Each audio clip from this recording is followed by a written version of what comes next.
ठठो reporter Shah Latif जी पारखो तोड़े सिंधी ॿोलीअ जी माहिर लेखक ऐं दानिश्वर डॉक्टर मोहम्मद मारूफ हुश्क नगर ठठे में क़ाइम सर वज़ीर लीडरशिप पब्लिक स्कूल पहुची स्कूल जी क्लासनि जे मायने बाद माहिर तालीम ऐं समाजिक वाण सर वज़ीर अहमद कुरैशी ऐं लेखक दानिश्वर ऐं चेयरमैन सिंध मीडिया फोरम वफ़ा अकरम अब्बासी सां गुफ्तगू कंदे चयो त माज़ी ऐं इल्म तालीम ऐं अदब जी अलीशान मरकज़ नंगर ठठे जी तालीम हिन वक़्तु मुकमल तौर ते तबाही बर्बाद आहे। ज़िले ठठे समेत समूरी सिंध जा 90% स्कूल ज़बून हाल वॾेरनि जूं ओताकूं माल जा वथाण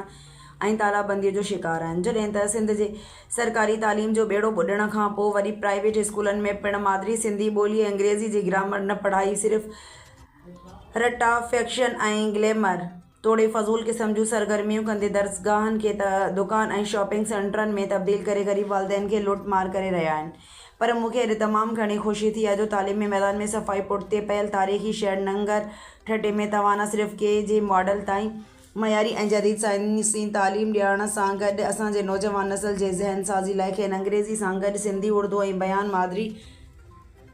ॿोलियूं पढ़ाइण सां गॾु शागिर्दनि खे तहरीर ऐं तक़रीर जो पिणु आलिशान अंदाज़ ऐं तरीक़ो ॾेखारे